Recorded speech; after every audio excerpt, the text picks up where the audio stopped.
ओंकार जी, कभी किसी नेता की रेटिंग नीचे आती है तो उसके लिए कई फैक्टर होते हैं, मल्टीपल फैक्टर्स होते हैं। कोई जरूरी नहीं कि अति प्रचार भर एक कारण हो। ये भी हो सकता है कि उसकी क्रेडिबिलिटी धीरे धीरे घट रही हो, बहुत से फ्रंट पर वो नाकाम हो रहा हो, बहुत से वर्गों में जो उम्मीद उन्होंने पैदा की थी वो पूरी ना हो रही हो, और उसकी वजह से अब मोह भंग हो रहा हो। आपका क्या ख्याल है, क्या क्या फैक्टर्स हैं जो मोदी जी की लोकप्रियता में कमी डाल सकती है या डाल रही है?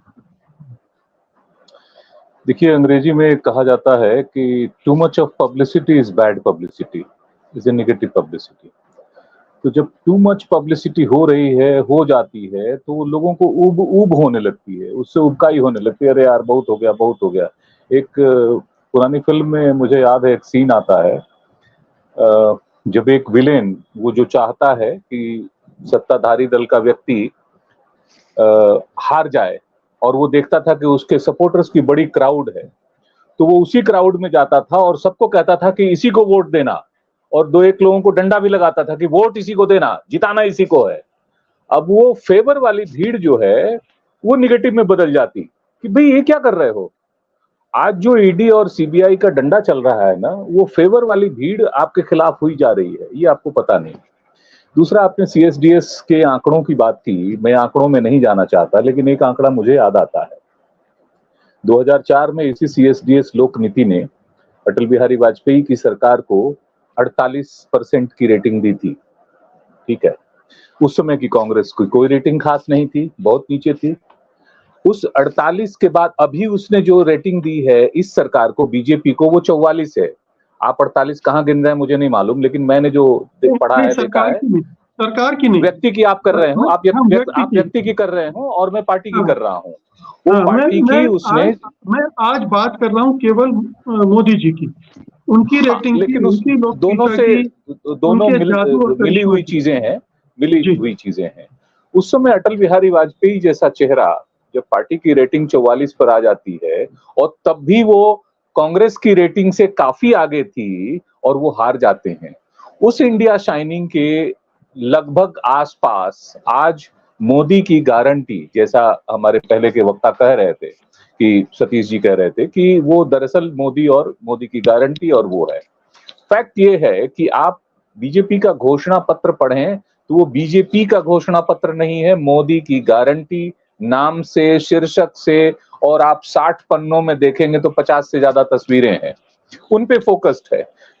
लेकिन हुआ ये है कि पिछले 10 सालों में जो पहला दौर था वो एक्सट्रीम मतलब उत्साह के साथ वाला, जो चैंटिंग होती थी, जो सभाओं में हम लोग सुनते थे, वो बहुत मोदी मोदी सब चिल्लाते थे, और उसमें वो अंदर से ऊर्जा आती थी कि लोग उसको चाहते थे। ये दौर था, उस चाहने में इतना इतना उत्साह ज्यादा था कि हम उन देश की जनता ने डिमोनेटाइजेशन का दर्द सहा। सैकड़ों लोग मर गए उस नोटबंदी के बाद लाइन लग के, उसको दर्द को सहा, लेकिन एक विश्वास था कि नहीं, ये आदमी जो कर रहा है वो ठीक कर रहा है, जो कर रहा है वो हमारे लिए कर रहा है, इसलिए कोई बात नहीं, हम दुख सह लेंगे। जब उन्होंने कहा था कि मुझे बस 3 महीने दे दो, 4 महीने दे दो, हम सब ठीक कर लेंगे। उसके बाद जीएसटी आया, उस पेन को भी देश ने सहा कि नहीं साहब, जो कर रहे हैं वो देश के लिए कर रहे हैं, अपने लिए नहीं कर रहे हैं। उसके बाद के दौर में, अच्छा, पार्टी के अलावा संघ के लोग भी संतुष्ट हुए कि मोदी जी ने जो बड़ी गारंटियां, जो बड़े वायदे संघ से, भाजपा से, हिंदू समाज से किए थे, पहला आर्टिकल 370 वो हटा दिया, तो लोग खुश हुए कि भाई इन्होंने ये काम तो कर लिया। दूसरा, राम मंदिर का निर्माण, चाहे कोर्ट के माध्यम से, जैसे भी वो हो गया। तो एक बड़ा सेक्शन जो है भारतीय जनता पार्टी का और नरेंद्र मोदी का समर्थक, वो इस बात के लिए उनको उनके साथ खड़ा है कि उन्होंने ये बड़े वायदे पूरे किए। तीसरा वायदा जो यूसीसी का है, अब यूसीसी में कितने लोगों का इंटरेस्ट है, कितने का नहीं है, या उतना बड़ा क्रेज है या नहीं है। अब जो मैनिफेस्टो आ रहे हैं उसमें वो बात नजर नहीं आ रही कि हम क्या देने वाले हैं। नरेंद्र मोदी अगले 5 साल में, हाँ, वो ये जरूर कह रहे हैं कि अभी तक जो आपने देखा है वो सब स्टार्टर था, हम मेन कोर्स ऑफ मील जो है वो तो अब आएगा, क्या आएगा वो नहीं पता है। कांग्रेस के मुकाबले, जो उसके मैनिफेस्टो है उसके मुकाबले भी हमने कोई जवाब नहीं दिया है। इस बीच में ये हुआ है कि फेस की जो बात कर रहे हैं, उस फेस पर जो क्रैक आए हैं वो कई वजहों से आए हैं। एक तो वो पुराना मसला कि आपने इतने बड़े वायदे कर दिए कि आप खुद ही उसको डिलीवर नहीं कर पाए। सबको मालूम था 2 करोड़ नौकरी देना आसान नहीं है, आपने वायदे कर दिए। 10 साल में 20 करोड़ लोगों को नौकरी चाहिए थी, हुआ नहीं। 15 लाख जुमला साबित हुआ, पूरा देश जानता है इस बात को। ये चीजों ने उनको हल्का किया। इसके बावजूद और भी जो बातें आप कह रहे हैं वो दिखाता है कि देश आगे नहीं पीछे जा रहा है। अगर 80 करोड़ लोगों को आपको 5 किलो अनाज देना पड़ रहा है तो देश के हालात क्या है? फिर आप कहते हैं कि 25 करोड़ लोगों को हमने गरीबी रेखा से ऊपर उठा दिया। ये नीति आयोग का आंकड़ा कहां से बना हुआ आंकड़ा है, किसी दिन उसकी भी सर्वे हो जाएगी, ये आंकड़ा सही है या गलत है। बिल्कुल इसने फेस पे क्रैक लगाया। नहीं, हम अभी अब बात पूरी कर रहे हैं। 2 और मसले हुए। देखिए, 1 महीना पहले मार्च का 2nd वीक और 3rd वीक जरा बड़े चेंजेस लेके आया। 2nd वीक में आपने क्या किया कि इलेक्शन कमीशन में 2 अधिकारी आपने अपॉइंट किए, कानून बदल डाला। जो सुप्रीम कोर्ट ने कहा कि इसमें सीजीआई भी होना चाहिए, आपने नहीं माना और आपने अपनी ताकत दिखाई कि हम मेजॉरिटी में हम कानून बना सकते हैं, हमने अपॉइंट कर दिया। 1 हफ्ते बाद मार्च 21 को इलेक्टोरल बॉन्ड का इशू आया और सुप्रीम कोर्ट ने अपनी ताकत दिखा दी और आपके चेहरे पर वो एक क्लियर कट क्रैक ला दिया कि आप जिसको छुपा, आज आप कह रहे हैं कि हम तो साहब ऐसा हमने बनाया था तभी आप ट्रेल पकड़ पा रहे। अगर माई बाप ट्रेल अगर पकड़ पा रहे हैं तो वो लोग कोर्ट में रो क्यों रहे थे कि साहब मेरी पैंट मत उतारो, मुझे बख्श दीजिए महाराज। ये कौन कर रहा था?